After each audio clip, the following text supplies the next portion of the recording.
line, please state the nature of your crisis.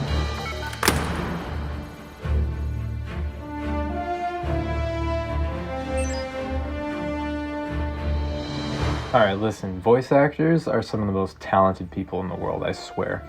I just looked up the voice actor for Speeda from the Breakout TV special because I always thought it was the same guy who did the Green Goblin voice in the Spectacular Spider-Man, but it's not. I looked it up, and it's this dude. I guess, well, he would have been in his 50s when he did the voice, so I guess it makes sense. But basically, if you've heard Speeda's voice in the show, this dude sounds like he just took 50 ounces of ketamine.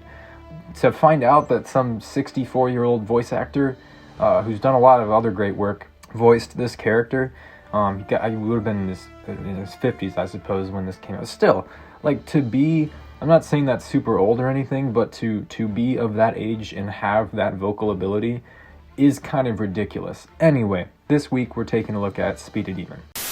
Preston Stormer, you're nothing but a distraction. One I will deal with fast. Even though Black Phantom was the big bad for the year, Speeda was the largest set of the Breakout wave, clocking in at nearly 200 pieces and retailing for $35. My heart skipped a beat when I first saw the leaked images of this guy. A villain on a bike? Who's gonna fight him? Well, his opponent was Stormer XL, which is cool and all. LEGO just never gave us the Stormer bike that was used in the TV special, which is a bummer. Speeda is an interesting set because neither element would really work without the other, and I know that's the point of having this be a LEGO set, but I genuinely think that if Speeda were sold on his own, he would be the worst villain of the wave, hands down. And if the bike were sold on its own, it would be a bike.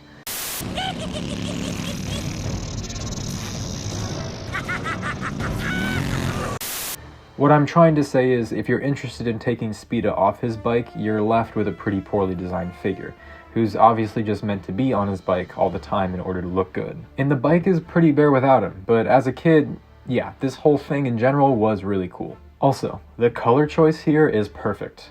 Reminds me, oh, look at that, I put the Green Goblin in the script. Reminds me of the Green Goblin, the classic one, not the designs in the movies.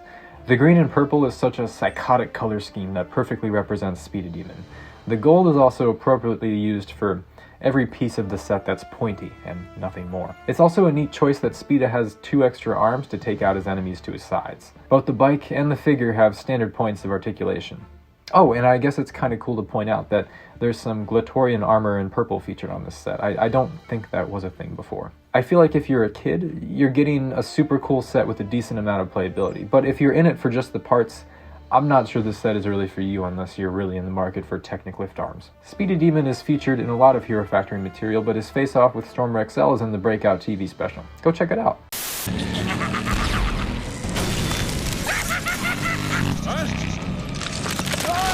Overall, I give Speeda a 7 out of 10. He's nowhere near a bad set, but there's just not much that, really draws me to it these days. Thanks for watching, and next week, I know we finished off with the Breakout sets, but next week I will be doing a complete overview of the Breakout wave in general. Thanks for watching.